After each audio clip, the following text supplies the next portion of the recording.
So, patting our back and being happy about 50% of the electricity is actually fooling ourselves.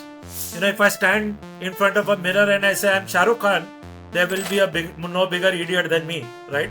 We are doing everything, but we are still in doomsday because 90% is still fossil fuel. You name the urban city which is not under floods. Delhi is under floods, Gurgaon is under floods, Bombay is under floods, Chennai is under floods, Bangalore is under floods. What are we talking? Where do you want to see climate change? It's already there.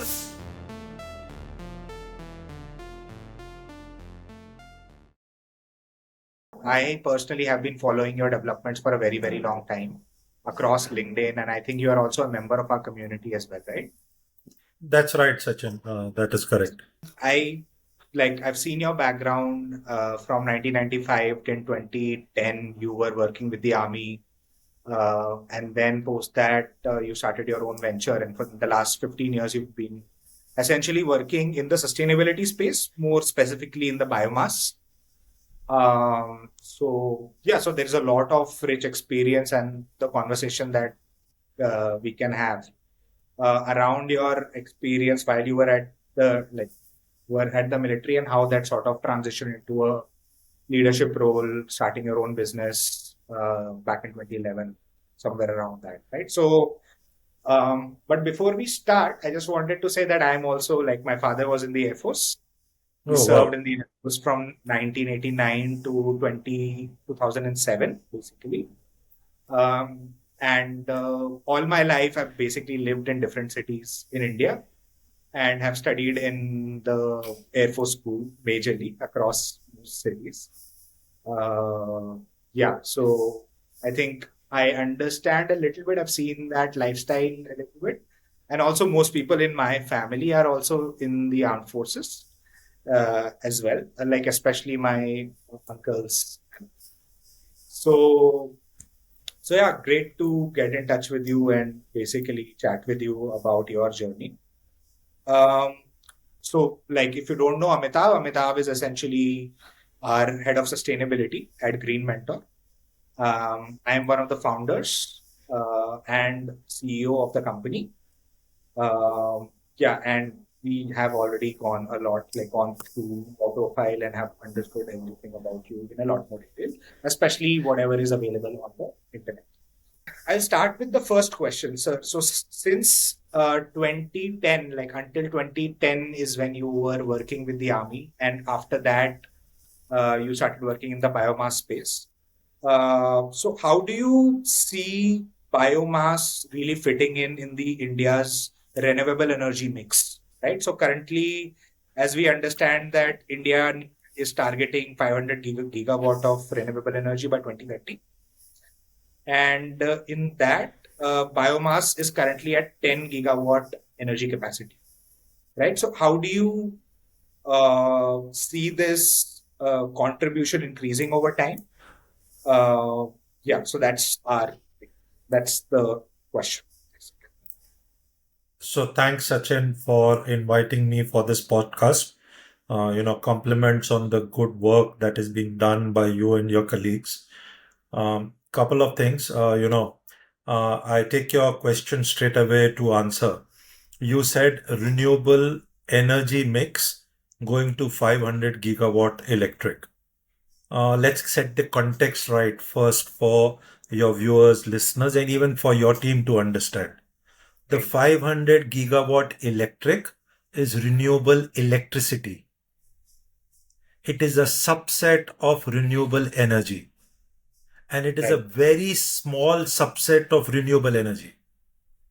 Right. Public at large, policymakers at large, everybody is patting our backs to say we have achieved 50% of renewable energy.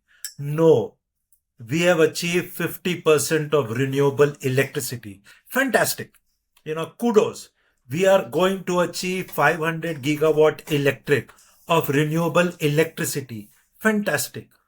But if you look at energy, and electricity in our energy mix presently is 21%. And if you look at 50% of that capacity, we are circa at 10 to 11% of renewable energy, not at 50%. So all that we have done till now and all that we as a target are pushing to do, and with the energy per capacity going to increase because we are moving to a developed economy, we are Right. still low in that strata, we would still be at 10, 11, 12% of renewable energy mix from renewable electricity. So we are doing everything, but we are still in doomsday because 90% is still fossil fuel.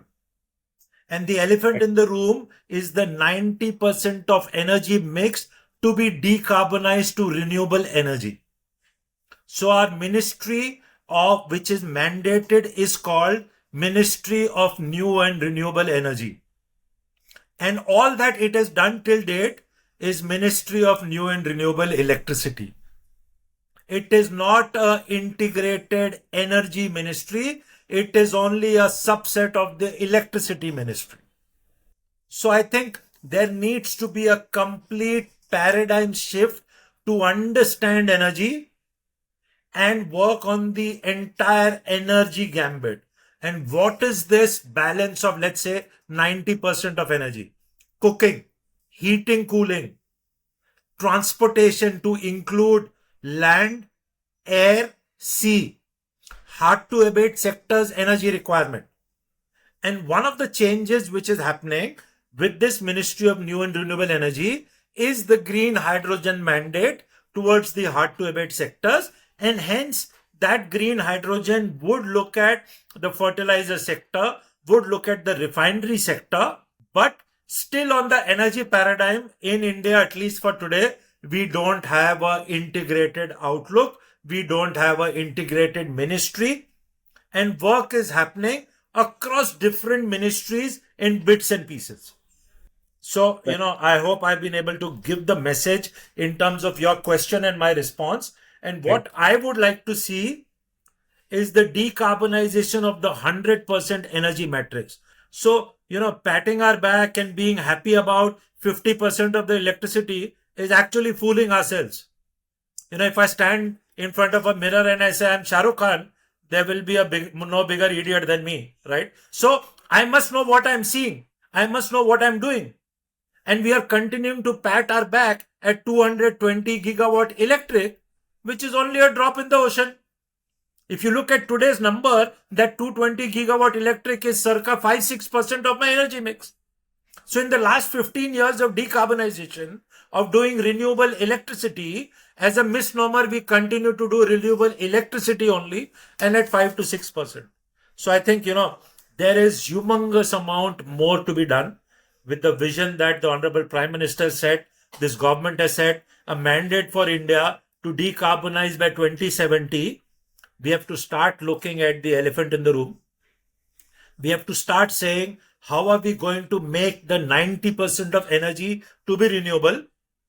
And as I understand today, there is no integrated ministry, there is no integrated department, and there is no integrated plan for that 90%. At least it is not in public domain. So, considerable work is required towards that segment to be done.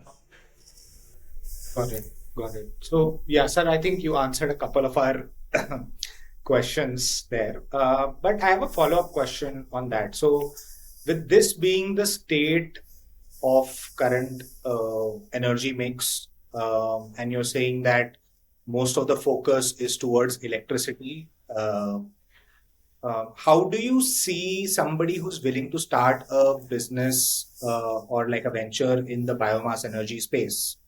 What are some of the two, three tailwinds do you see in the Indian and the Asian market, which you think, uh, yeah, basically which are leading to the adoption of or will lead to the adoption of biomass energy in the long run? So, do you have any? So, a couple of things which are a given to happen within India and globally as well. The fact that the decarbonization or net zero goals by organizations corporate sector, countries, subset of states, etc., are all becoming mandates to do. And hence, the thought process around what do we do for that 90% decarbonization is started to come in, and conversations are happening. And these conversations are, flowing cross boundary, cross continents, and, we are trying to see what can happen. The world is trying to do that. In that segment, hydrogen is one of the space, which is finding traction. Very good. But there are many more. Look at the example of biofuels or bioenergy. And that's where biomass comes into play. And what is that energy? It is the biodegradable fraction which is available above the earth's crust.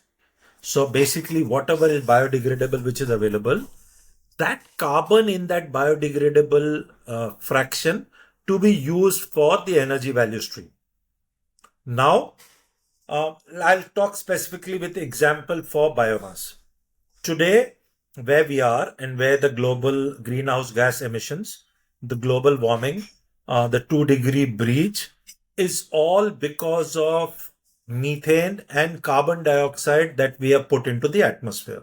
So basically, what nature continues to do to capture in its natural process over years and centuries of years and convert that captured biodegradable carbon into various forms like coal, crude, gas, etc., etc. So that's carbon chemistry that nature is doing by temperature, pressure changes, etc.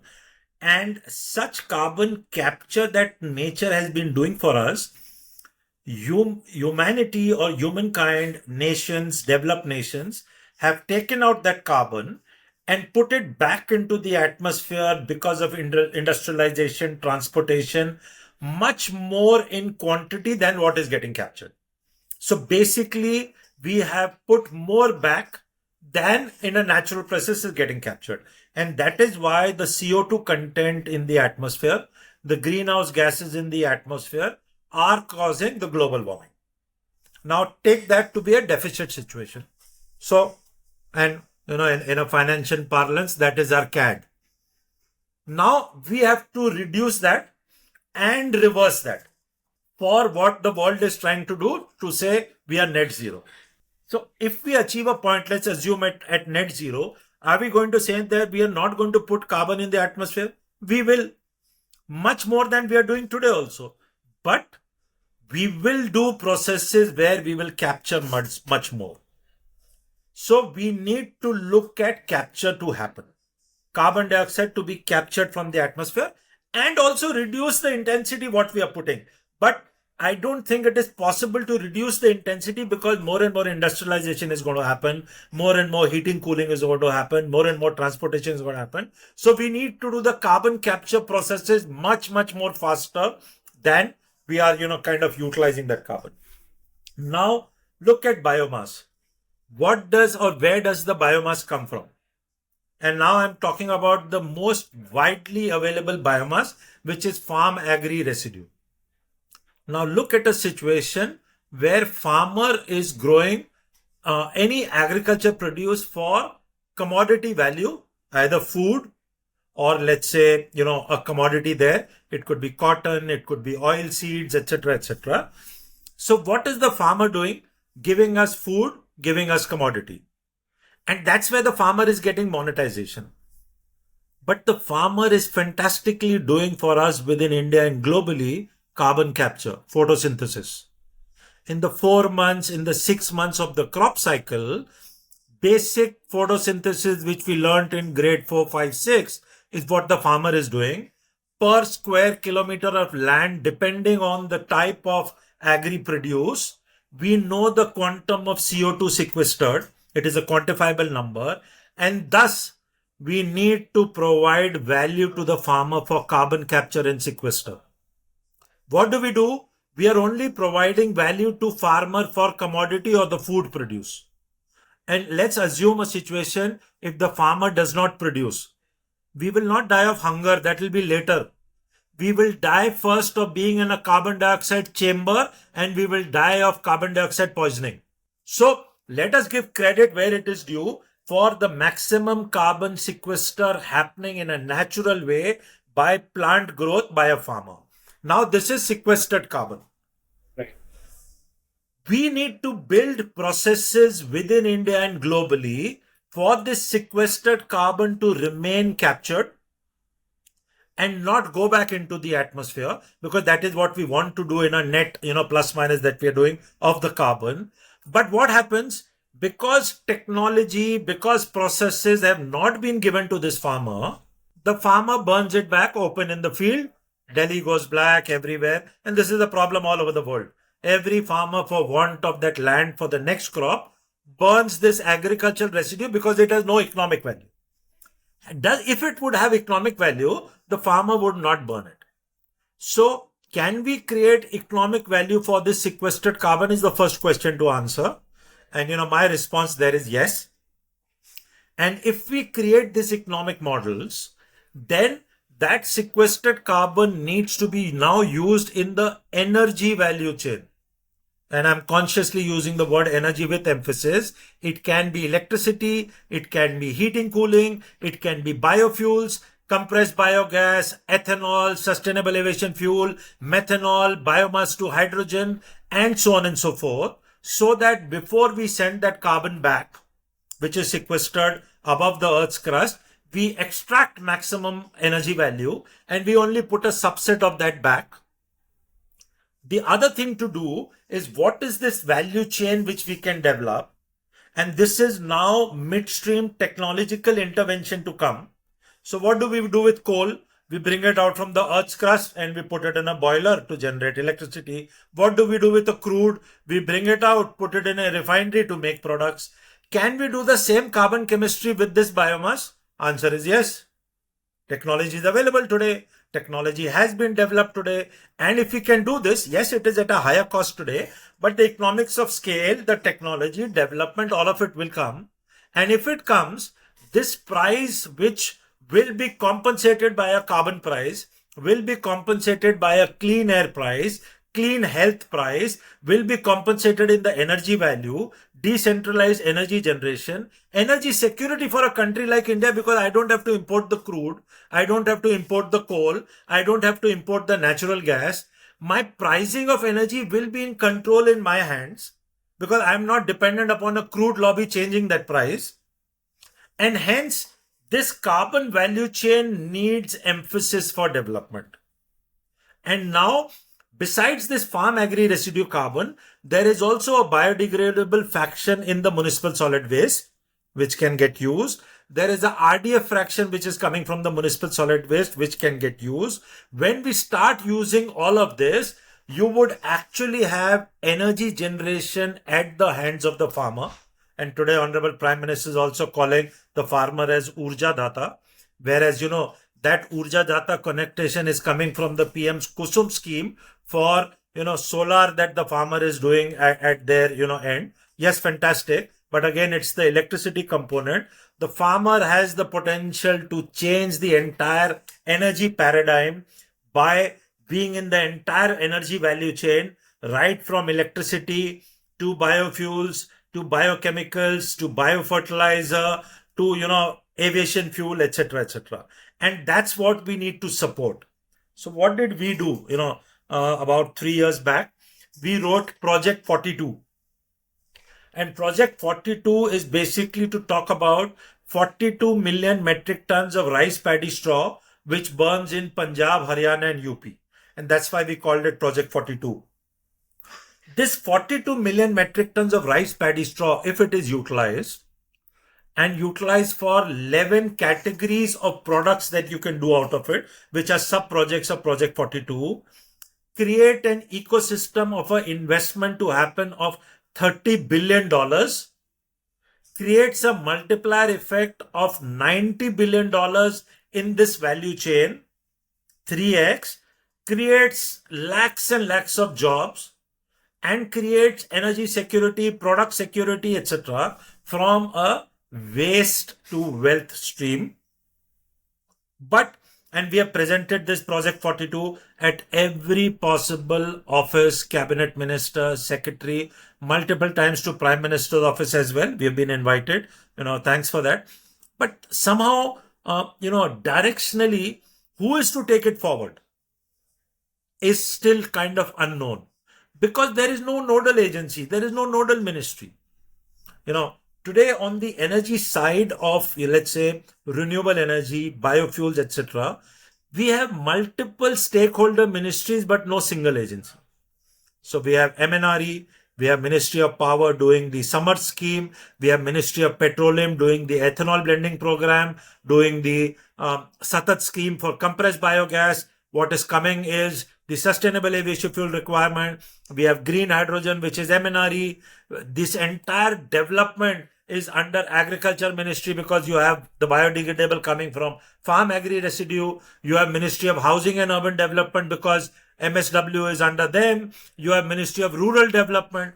There are so many stakeholder ministries that a developer, in this segment is confused. Where do you go?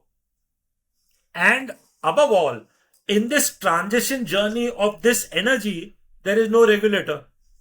So there are going to be problems, right? There are going to be developmental issues. You are going to develop a new segment in industry. Where is the independent regulator for private sector to look at? There is no regulator. So if a dispute happens, if a problem happens, where do you go for resolution? You would only be going to courts. Courts would want government to have a process in place. So it's a chicken and egg. I think the developmental work from a pathway is seen. We need to do that. I think it is time now for India. So something India has done fantastically well. And, kudos to India's G20 presidency, Honorable Prime Minister, the Sherpa, Mr. Amitabh Kant. What have we done? The biggest takeaway on 9th and 10th of September of India's G20 presidency, the final meeting, was heads of states holding hands and the announcement of the Global Biofuel Alliance. And the Global Biofuel Alliance is headquartered in India. 3 founding countries, India, USA, Brazil. And the next port, the presidency went from India to Brazil, and Brazil is continuing to push that agenda. So that was the only big takeaway at the heads of state level. Everything else happened either at a ministerial level or a secretarial level. So, a lot of things. But we were able to get a sign off on a Global Biofuel Alliance, headquartered in India. And what is it that we are telling the world? We will teach the world about biofuels, biofuel transition, etc. Fantastic. Counter question is, who will teach us? We have a Global Biofuel Alliance, but do we have an institution in India which is responsible for the biofuel transition of India? No. So I think we have bitten more than what we can chew, and we need to set house in order first, get a similar, either a nodal ministry, either a biofuel department or a mission, etc. in India, do it right, and then profess to the world. So, it's like the cart before the horse kind of a situation. But it's happened, right? Fantastic. It has happened. And since it has happened and we are taking that narrative ahead, that means there is no turning back. So you asked me this, where is it going? These are the tailwinds. We have made global announcements. We have made India announcement. So there's no turning back. That's the tailwind. It is going to happen. The sooner it happens, the better for everybody. Now, how can we make it happen? We have ideas. We speak to government. I chair multiple associations across India. And, we continue to push for this. And government is receptive. The fact that we have reached here is fantastic. We are E20 today. We have blended 20% ethanol in petrol, much before the target. Personally, I might have a different view of how we have achieved it, but we have achieved it, right? We have achieved it from the grain route. We have diverted rice to ethanol. We have diverted corn to ethanol. We have also diverted sugarcane to ethanol. All 3 are food routes for energy. Today we have done it. Fantastic. You look at the flood situation in Punjab. Look at the flood situation in Himachal, in Haryana. These are climate change aspects. there is going to be no rise. This is only going to increase year on year. What will you do then? These millions of dollars of investments which have happened on grain-based ethanol, how are you going to feed it? So, yes, achieving 20% there is fantastic, but we need to push for waste streams to energy. So, we need to push for second generation ethanol, maybe at a higher cost, but we need to work to bring it down. We need to push for third generation ethanol. We need to push for waste streams of energy transition and work here on that technology to happen, such investments to happen, and around how we can do this by maybe financing structures which bring and come up front, let's say the health budgets, the environment budgets, the decarbonization budgets. So how do we work for this to happen at a pan India scale? And it is internal. We don't have to go anywhere in the world. We have supply chain management upstream, which is with us. Companies like mine, Prespel, and many more coming up. We have technology, which is homegrown. Yes, it can get better, but we already have it. We have market, which is internal. So let us do it internally. We are not doing it. So why are we not doing it? And I'll answer that also here, Sachin. And again, it's my personal view. It's not happening because the large global lobbies are not allowing it to happen. We are saying we will cut out 20% of crude import. The global crude lobbies are not allowing it to happen. We are saying we will cut out 20% of coal import. The global coal lobbies are not allowing it to happen. So, if you ask a question, that's a no-brainer, right? For farmer income increasing, clean environment, financial inclusion, waste to energy, carbon sequester, jobs, gender diversity inclusion, everything is for it. Right. But still it is not happening to the scale we want. Why? Because there are forces which don't want that to happen in India. And I'm not naming them. It's easy to name them. I'm saying the crude lobby is not allowing it to happen. The coal lobby is not allowing it to happen. And let's take, a conflict of interest situation. Ministry of Petroleum is responsible for processing crude. You are telling them don't process crude. Ministry of Coal is responsible for bringing coal. Ministry of Power is responsible for burning that coal. You are telling them don't do it. Don't do 20% of it. It will never happen. The person who's sitting on the chair for 2 years, be it a secretary, 1 year, be it a CMD of a company, his lifespan on that chair is so short that he wants to perform on what is running well. He doesn't want to do something new. So there is a clear conflict of interest situation in this entire energy transition paradigm. And we need to set that right with a long-term vision and goal. And that long-term vision and goal needs to be consistent for global players to come in. If we bring consistency in this energy transition, so on the electricity side, we brought consistency, entire world has come to invest in India. All the solar, all the wind, the investment is mostly global. All the pension funds are investing through various platforms. So right. We need to do the same thing on the biofuel side. It's a learning curve. And, I think those are the tailwinds which are going to support it. And, in the conversations we continue to have with multiple stakeholders, we are seeing this picking up, with right earners. So again, good days coming for this segment moving ahead. Amitabh, do you have anything to add to this? Yeah, so I just wanted to understand also that considering that for the sourcing of biofuel, for the sourcing of biomass, there is heavy dependency on the farmers, on the agrarian society in here, right? And considering that in India, a lot of them are small landholding farmers. Sometimes the people who are farming are not landowners. So from the supply side of the fuel, so what are the challenges that you're sort of seeing there? I understand there is the lack of a unified body right now who's looking at integrated energy management, right? But from the supply side of things, the challenges that you see and how are you sort of addressing them? Again, Amitabh, thanks. Fantastic question. I'll play out a scenario analogy for the podcast listeners to understand. Let's look at the crude segment, which is the largest PSU company in the crude, or let's say the oil marketing or the petroleum ministry. It is ONGC ONGC. in the upstream segment. Hmm. If you look at the coal segment, which is the largest company over there? Coal India. Coal India. It is not NTPC, Right. right? So the upstream segment of the fuel or the supply chain management is the key. We have 1,500 million metric tons of farm agri residue available annually in India. So we need to build public, private, PSUs, etc. to be the Coal India, to be the ONGC in the bioenergy value chain. Who's responsible? Is it Ministry of Agriculture? It can be. Is it a new ministry to be formed? It can be. Is it the entire paradigm? But somebody has to look at this segment, and what does this need?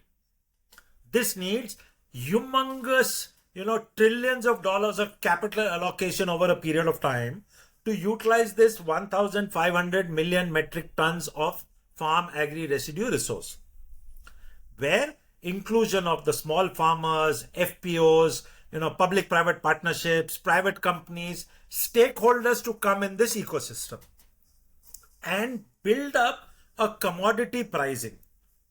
So if rice paddy straw has to become a commodity, what would be that commodity price so that it doesn't burn in the fields? And that is a price input for your midstream segment. Right. Now, assume that midstream price is going to electricity, is going to boiler for, let's say, steam energy, is going into CBG, is going into ethanol, is going into particle board, is going into total mix ration for animal fodder, etc., etc. Can that input price be different for different segment? No. If I'm buying crude, the price of crude is known. Right. So now if I use that crude for petrol, for diesel, for aviation fuel, for kerosene, there is a different commodity price, but the crude price is the same. Right. So my rice paddy straw price will have to be the same any pathway it goes. And it has to be in an element of supply chain management. So what is going to be this pricing? Either can be market driven or market determined, or can be regulatory process. Either process we want to follow, this pricing needs to come. Once this pricing comes, and it will be different for different agri residue commodity. Different for rice, different for wheat, different for corn, different for cotton, different for mustard, soya, and so on and so forth. There are 32 to 34 types of agri residues. Let's take the top 10. When this pricing comes for each of them, and this will be different across India because different agro-climatic zones, different production, we will get a price of this agri residue, and we have now made it a commodity. So commoditization of a product. Once this happens, that is the input for biofuels. That is the input for electricity. That is the input for steam. Now that technology to come is different pricing. So let's take a template thumb rule. If I have to utilize 50,000 tons of rice paddy straw in a 100 ton per day briquette or pellet plant output, my briquette or pellet plant has a cost of 10 crores. If I have to use that 50,000 tons in a compressed biogas plant, my compressed biogas plant, the cost is 100 crores. If I have to use that 50,000 tons in an electricity generation plant, my cost is going to be 60 crores. If I have to use that in an ethanol production plant, my cost is going to be in the range of 500 to 600 crores. So 50,000 tons का price known है, but the midstream segment of different utilization has different capex. So obviously product price will be different based on the stream that you take. Right. Yeah. Who's going to control and understand this? Who's going to do this? Who's going to say that, okay, do only briquettes and pellets, or do only electricity, or do only compressed biogas, or do only ethanol? Government has to decide that, because on the downstream side, government controls and regulates the market. Government has said E20. Government is moving towards E30 with the goals. Fantastic. So government has to decide where it would move. So let us first get the input upstream pricing to be clear, transparent, market driven, regulator controlled. Then let us say where we need to assign it, to which segment. And if we are assigning it, let's say to the ethanol segment, then there is the price of ethanol. Either in a regulatory mechanism you decipher it, or do auctions and reverse bidding. Anybody in the world who wants to come and put up a 2G ethanol plant, please come, set it up here and give it to me at a tender price. So we have done that for solar, we have done that for green ammonia, and we have gone from a 14-15 rupees to a 2 rupees to solar, from an envisaged price of ammonia. Only in the last 1 year, you look at the tenders, we have brought the cost down by almost 50-60%. So we know how to do it. We need to do it for biofuels. That's, the message which I'm giving. And hence, once we get the pricing mixes, that needs to be the basis for the final product pricing. What will be the price of 2G ethanol? What will be the price of compressed biogas? Today we are working the reverse. We have said, because we have a, fossil fuel stream price of, let's say, CNG, PNG, so I'm willing to give a delta additional on the CBG, and hence I go to the farmer level and this is the price I can pay for the feedstock. It doesn't work. And hence the projects are not coming. We are saying this is my price of 2G ethanol, supposedly, and when I move backwards, my feedstock input should be at this price. अरे आपने refinery लगा दिया, crude का price बढ़ गया, so what do? 6 a.m. every day in the morning you change my petrol diesel price. So you have to build up the price from the initial carbon source, which is biomass, and if you are able to control that, reduce that, do things around there, then the product will be cheaper. So that's, Amitabh, what needs to be developed, right? So I had another question. So basically, now that there is mandate on so many large enterprises to basically give some sort of a commitment on when are they going to become a net zero organization, like SBTI, a lot of them are complying, like committing to SBTI targets.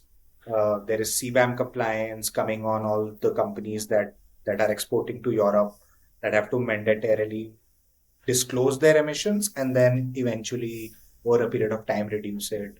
Plus there is ESG BRSR mandate that has come in. So how do you see these all like new regulatory compliance requirements basically creating a demand for biomass, biomass industry in general? Sure. So, the mandates are bringing, as we are positioned today, fantastic conversations which I have, because everybody is trying to look at solutions which can get deployed. Let's take it sector wise. You mentioned SBTI, you mentioned the CCTS mandates, you mentioned the decarbonization roadmaps, BRSR mandates, etc., CBAM, etc. Everybody is now consciously looking at their scope 1, scope 2, scope 3 emission matrices. And more understanding within organizations is happening of this segment. What is scope 1? What is my scope 2? What is my scope 3? And how do I work, towards reducing each of them? For that to be done, the low-hanging fruit, would get eaten up first. So what is the low-hanging fruit? Biomass is available, readily available. How can we utilize it? The cement sector is looking at utilizing it in co-firing it in their kilns. The steel sector is starting to look at it for using the science-based initiatives, for converting it to biochar or torrefied biomass, and then, co-fire it and replace your PCI coal. The power sector is saying produce pellets, produce torrefied biomass, co-fire it in the existing power plants. So multiple industries where these mandates are setting in. So now let's take industries like textile, CBAM is affecting it. Let's take pharma, exports are getting affected. So everybody is trying to see where can we decarbonize. One aspect which is very critical, while, the greening or sadly the greenwashing is labeled, but ultimately everything gets into one filtration criteria of a sieve, which is it commercially viable? And if it is not commercially viable, all these organizations who talk big in terms of we are reducing, they go back to government to say, please cross subsidize it for me. How can where will my product sell? Global market, trade tariffs, etc. So it's a globally pricing competitive market where we also need to find a mix of energy transition to happen into these, newer forms and utilizing biomass. Certain things are working today without any government subsidy or without any requirement. Like something which we do, take this biomass to industrial steam decarbonization. Every industry has a boiler, and this boiler is for production of industrial steam, chemical, pharma, breweries, tannery, rubber, milk, dairy, cosmetics, textile, you name the industry. Every industry has a fossil fuel industrial boiler.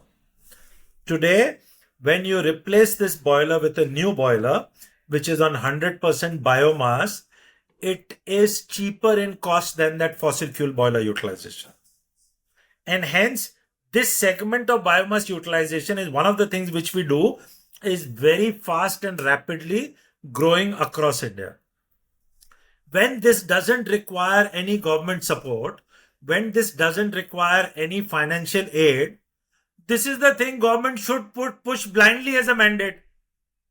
Within the next 5 years, 100% should be done. It is not done. In our SDG, disclosures, in our, disclosures from the country, we are disclosing only gigawatt electric. Why are we not disclosing gigawatt thermal? The thumb rule is 1 gigawatt electric is 3 gigawatt thermal. Industrial boiler decarbonization is happening. More and more industrial boilers on 100% biomass are set up, and today there are hundreds of them across India. It's a mature industry. But in our reporting globally and in our decarbonization reporting, this is not captured. And why is it not captured? Because the nodal ministry which is there is only doing electricity. So they don't know. And hence, the message is the low-hanging fruits, at least let us, get those tick boxes happening. The second is where support is needed, in terms of pricing. Let's say the green taxonomy has come in, green steel mandate has come in. Let us look at, let's say, the cement sector, it has come in. So they themselves have started looking at alternatives and also looking at the price matrices and the use of alternate fuel, AFRs, the use of biomass is picking up significantly. So, the global energy price, as it is going to increase, it never comes down. So that variation which happens, but if you look at a last 10-year pricing, it only goes up. So there will be a point because the going up on the biomass price is very muted. It's very decentralized. It's very local. And hence, the global price increases by a larger delta vis-a-vis a biomass price, which is a smaller delta. And we are at that cusp where biomass is cheaper on a per GCV basis price, or any way that you would like to look at it. And this is where the tip over will happen, where commercial usage of biomass is going to be cheaper than commercial fossil fuel, and the industry will itself pick it up. But till that point happens, can we push for regulation and government intervention for it to be hastened up? And where can we cross subsidize that? So let's take an example. Every year, the US government throws one report on India, which says $150 billion lost in 5 years in GDP loss because of the pollution which happens in North India. So per year, $30 billion lost. Is this report right? We don't know. Is this report wrong? We don't know. Somebody is putting in the world a report of what we are losing out on GDP. Somebody must be doing it. What is the actual amount which we are losing? Who has to say? Government. Is it $30 billion or is it 40 or is it 20? whatever be the number. If we are losing that, then why lose it later? Can we not put that money upfront and do something so that we don't lose it? So if we are losing $30 billion annually because of the open field burning, because of the pollution, and government is paying for it post, can we use it pre to do something so that the biomass journey, the decarbonization journey happens? Because it is people's money, the GDP loss. And who can do that? Only government can do that. So the proposition here is whatever that number of GDP loss be, which we are losing in our economy, let's say like an infrastructure project of 30 years, can we allocate that money upfront and do items so that we start earning out of it? And that's the way to look at it, to find where the money will come from and have a long roadmap. We have a net zero target of 2070. Yeah. So, in that, have a roadmap like this, that, this is how the money will come, this is how it will come back, and let's do these projects. So, sir, for somebody who is looking to work in the biomass space and is looking to build a business like you have done, what are the top 3 use cases that you would recommend to somebody who's still exploring, to just enter into the market and then, of course, diversify from there? So, yeah, what are some of the top 2, 3 use cases that you think will have a lot of reception from the market? So, Sachin, one of the things, as I said, I gave you the example of ONGC Coal India. We will need to have hundreds and thousands of press pills to come up in the market. Right. And that is going to be the sustainable aspect of this business. And hence, we will need to get upstream supply chain management understood and sorted out. And that is where the opportunity is also there for anybody who is looking to get into the business of biomass. People start looking at getting into the business of biomass with midstream assets. No, look at get into the business of biomass from the upstream supply chain management. If that is done in the correct way, then midstream asset is a technology EPC to buy and put in place. You can buy it from anywhere in the world. It can be homegrown. And hence what is needed is start looking at upstream supply chain management. And in my definition of upstream supply chain management, it is 2 things. One is aggregation, storage, etc. of the biomass. The second is, because it is low density fuel or low density resource, the densification of it into briquettes and pellets so that it can be transported. Let's say if you have to take it to industry which is far away. So the upstream segment should be twofold: loose biomass and densified biomass. And thus now you will have a commodity, either loose or densified, with price points which will become the input for the midstream side. So emphasis of work on the upstream side is one. Second is, depending on the type of project to look at the midstream segment and look at what you can do effectively in the midstream segment. So, densification, compressed biogas plant, ethanol plant, etc. The costing parameters today are quite prohibitive for the MSME sector, the farmers, the FPOs, to look at these large scale biorefineries or large scale projects. So where can the MSME sector find its fit? And that is on the briquetting, pelleting side, and maybe the boiler side of it. This is where small and micro and medium enterprises can integrate. But if you look at large corporates, because of the scale and size, they are more desirous in looking at the large scale midstream assets, the biorefineries, bio islands, etc. And that is where there can be a good mix of all types of projects happening. Right. Got it. Sir, another question is, and I think with this, I think we'll conclude. So basically, there are so many people who are looking to build a career in, say, the clean energy space. And you also highlighted that, especially the biomass, like specifically biomass for this conversation. You highlighted that there is a lack of regulation, a regulatory body, a lack of government machinery that is needed in order to kind of execute and spearhead this properly. Uh, like, what do you suggest for somebody who is looking at this as a potential career opportunity? Like, what kind of companies can they work in, or should they be?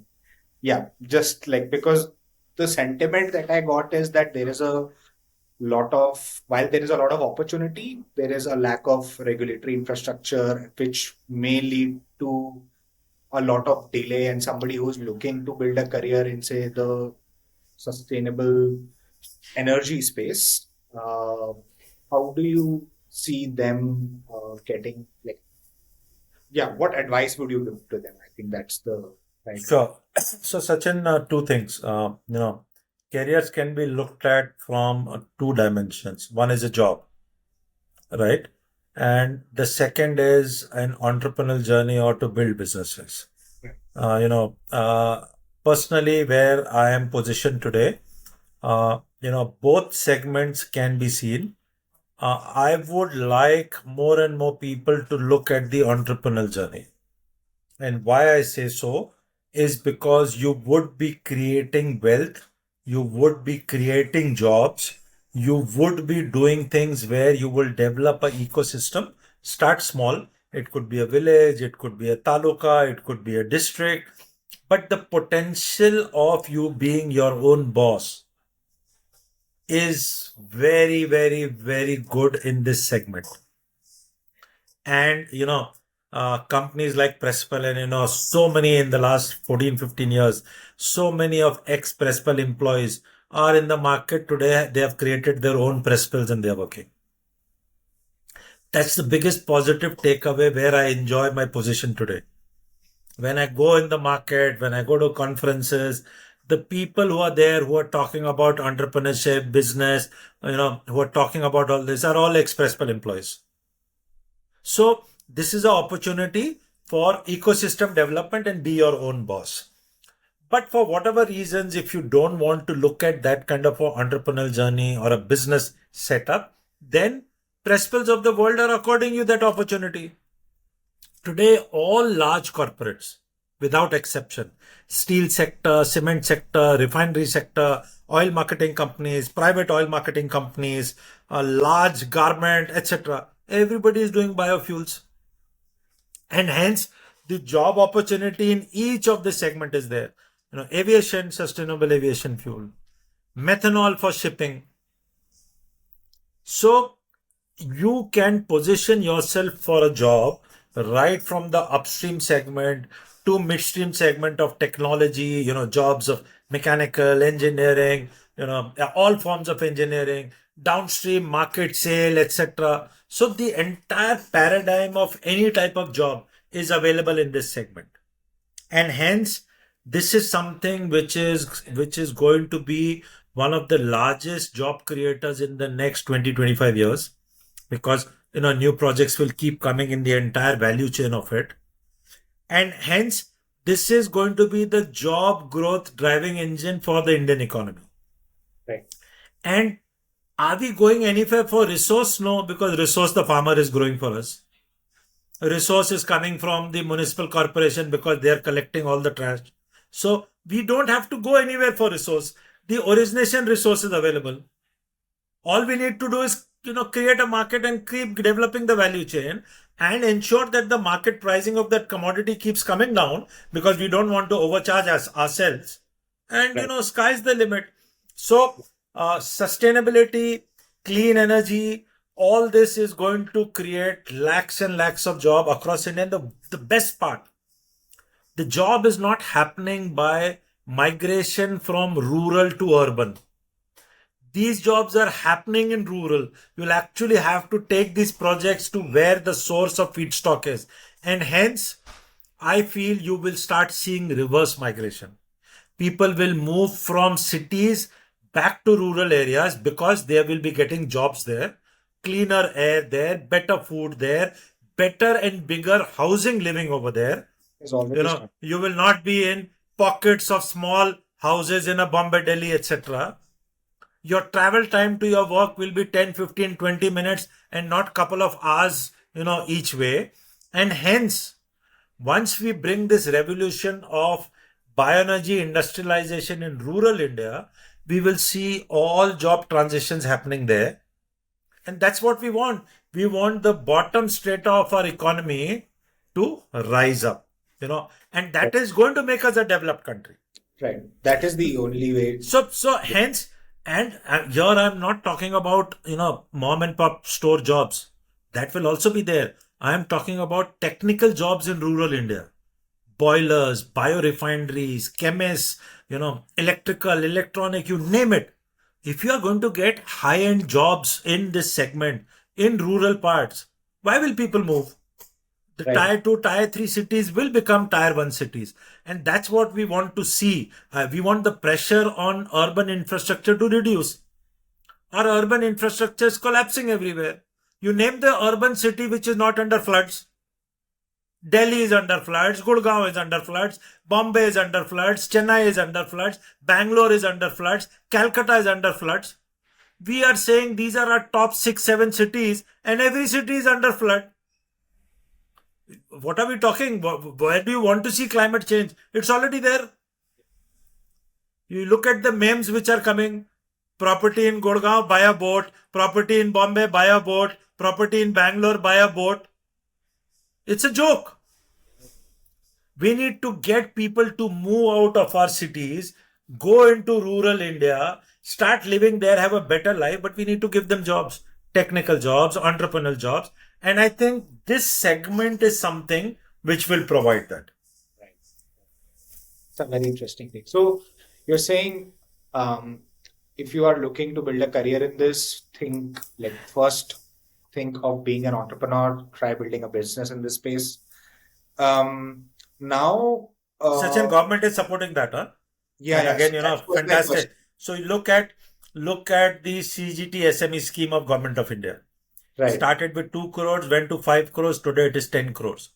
Up to 10 crores you can borrow from a bank where government is providing credit guarantee for that borrowing.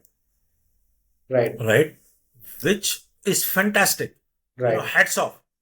In this particular budget, so that is on the working capital supply chain management side.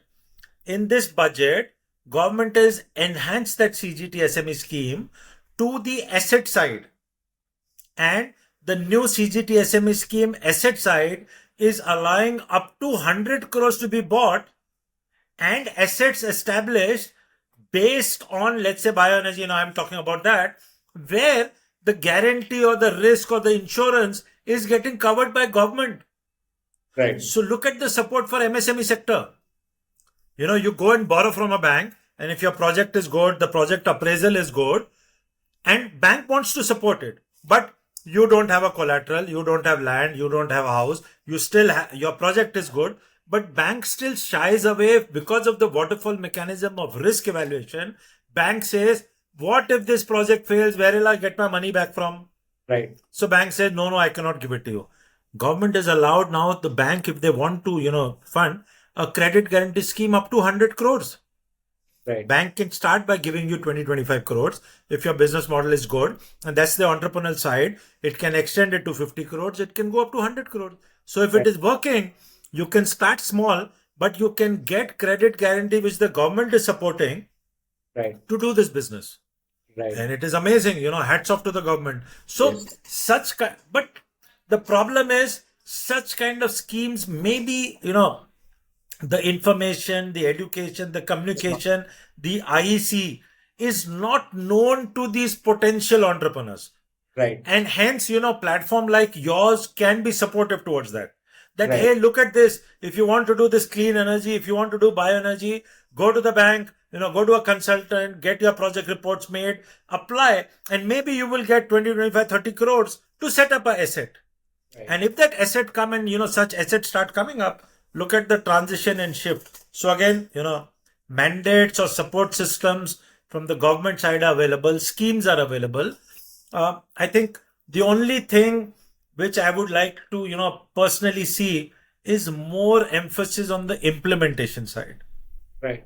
Sachin, we as a country are fantastic in our schemes. We are fantastic in, putting things out. But on the implementation side, we fail. Right. So more emphasis on the implementation side. And if we can get that going, sky is the limit. Right, right, right. I in fact am a beneficiary of one of the schemes by government called Seed Fund India scheme. So Right. we our first pre-seed through Seed Fund India scheme only. And on the credit guarantee scheme, I think as per what I know, I think you have to be at least 3 years old as a business entity to be able to access that. I might be wrong as well. So, Sachin, again, do you want capital day one? No. You have to start small. Right, You will be 3 years, time flies.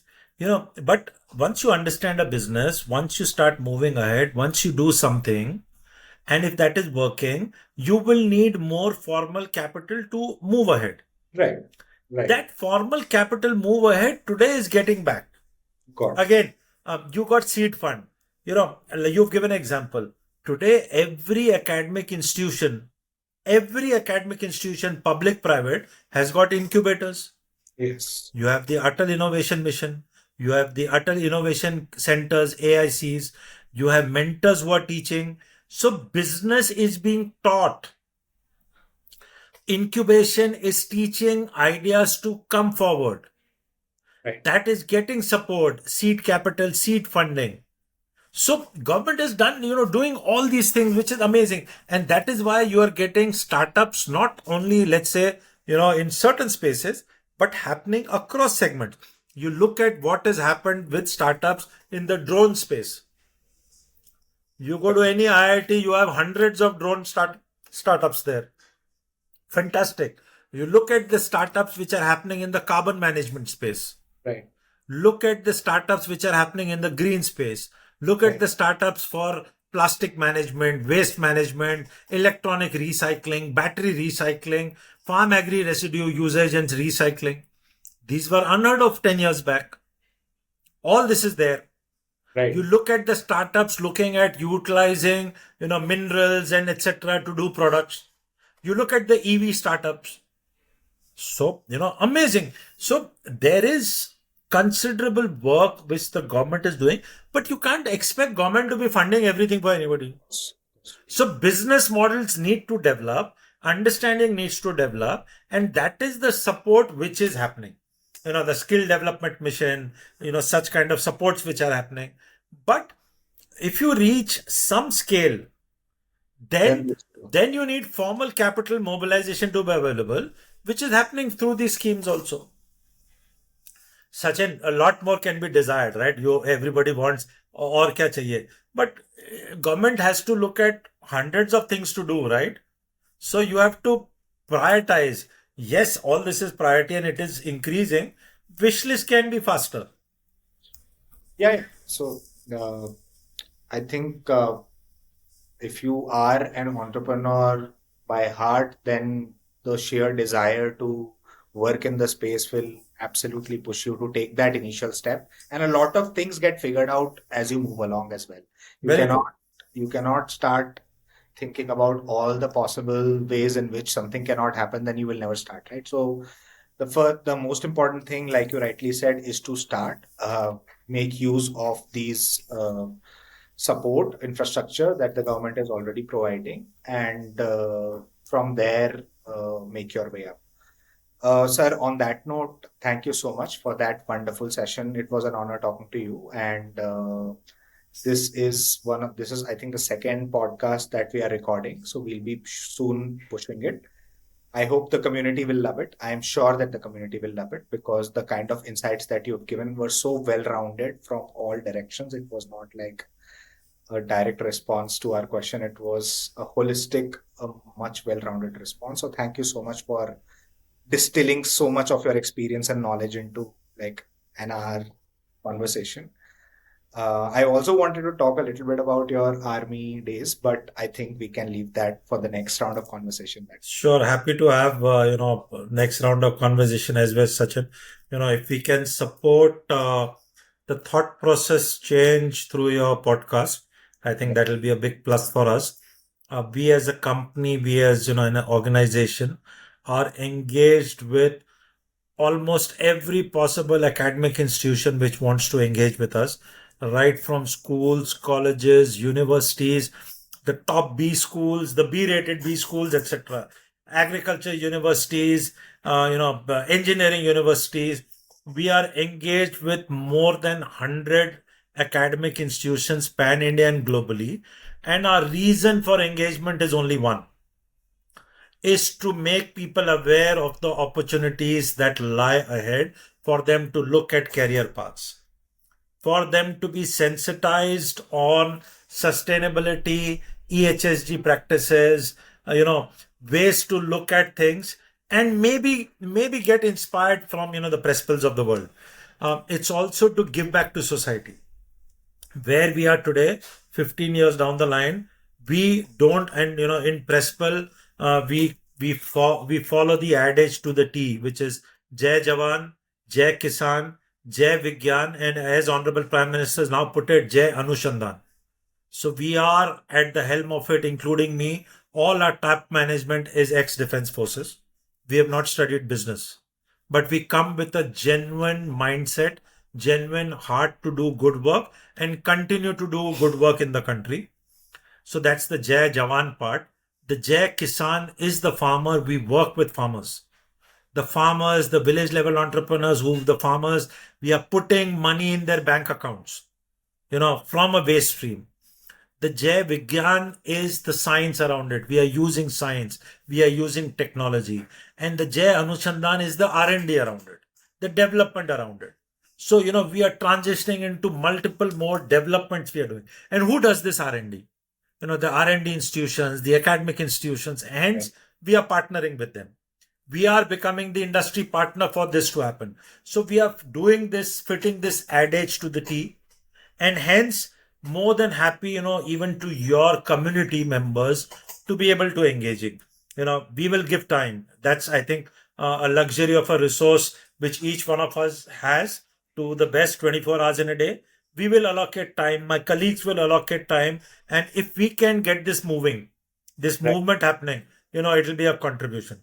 Sachin, one thing which, I would like to take another 2-3 minutes, and maybe if you find it fit, is a societal change which we have achieved by Eco-Cremation. And then I'm not sure if that has got picked up in your research. Let me talk a bit about it. Eco-Cremation is replacing wood from Hindu cremation with biomass based briquettes that we produce and taking it to boilers. Now we are taking it into the crematorium and replacing 100% wood from cremation. Now look at you talked about SBTI and nature based solutions. We are saying globally, plant trees as a carbon sink to sequester CO2. And Honorable Prime Minister, as part of Mission Life, it resonates everywhere. Maa ke naam ped. Plant a tree on your mother's name. Even if she's not alive, plant a tree on your mother's name with a photograph. But with every death, we cut down 2 trees in India in an unsustainable manner. Because even now, cremation in India happens with Agni Moksha. There's a religious sentiment around it. There is a family sentiment around it. And we don't push it as a society. So if we want Agni Moksha, and you and me, when we die, if our family is going to burn us, then it is still happening on tree.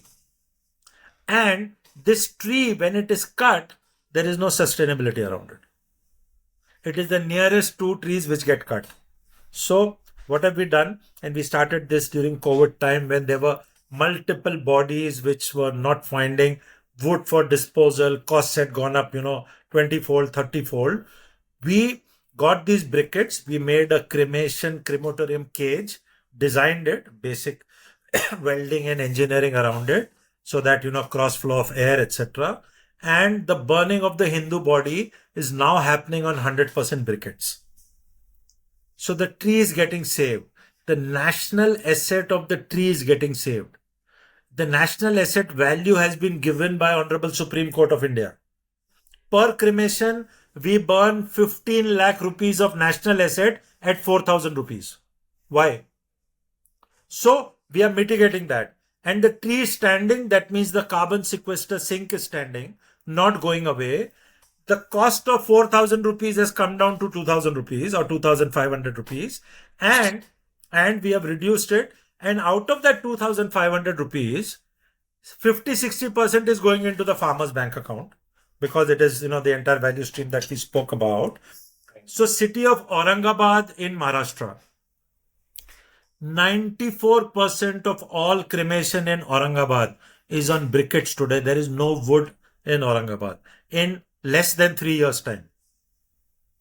And similarly, today we are going, or we have gone into multiple cities. There are good about 20 cities, Pune, Kolhapur, Sholapur, Goa, 4-5 cities in Assam, including Guwahati, Delhi, Ghaziabad, Noida, where this movement of eco-cremation, moving away from wood, is what we are taking. And this is now allowing lakhs and lakhs of trees to be standing and continuing to be carbon sinks. Very interesting. Very interesting. But from a cost, from an environment, from a government asset value, from a national asset value, we are saving thousands of crores for India. Today, as we stand, we have done more than 10,600 cremations in the last 3 years on 100% biomass briquettes. It's 20,000. More than 25,000 trees saved. Right. And if you look at the national asset value, 25,000 trees into 15 lakhs. Already thousands of crores saved of national asset value, because the tree cost as a national asset is given by Honorable Supreme Court. But, that's standing, the carbon sink is standing. And hence, this is something which now we have taken up in mission mode to take across India to every village, to every town, every city, and still maintain societal norms. Yes. Still maintain the Agni Moks. Right. And give what, and just as numbers, Sachin, what is the cremation industry number in India per annum? Yeah. It's a published number. It is 26,000 crores per annum. Right? That's 4-5 billion per annum, and it is only increasing, right? If that is the market size of quote unquote business with biomass to do, why do you need to do anything else? So one of the investors somewhere asked me, what is your business plan? And I said, this is India's birth rate and this is India's death rate. You Google it, you will get both. And that is my business plan. Because everybody is going to reach, our destination is the crematorium. So today or tomorrow, it is going to happen. And Right. The only replacement factor is, will society accept? Look at Aurangabad, look at Pune, look at Kolhapur, Sholapur. So society, every day, my number is increasing and the acceptance is happening. So as a business of biomass briquettes, from a B2B segment or a B2C segment, now we have transitioned into a D2C segment, which is direct to consumer, direct to customer. Right. And these briquettes are available across crematoriums. Very interesting. So Very- look at the business case of it, but leave alone that. Look at what we are doing for society at large, saving trees. That Creating the value. same tree which Honorable Prime Minister is saying, maa ke naam lagao. I'm not cutting it. I'm allowing it to remain for 60, 70, 80 years. So, again, such kind of innovative models can be done across India in rural, segments. Right. And you don't even have to find market. The market is the closest crematorium to you. Right. And this is, I was asking you for the use case. This is a great use case that you just spoke about. On that note, I think we can uh, conclude today's conversation. Thanks a lot for your time. Thank you. Thank you. Thanks so much.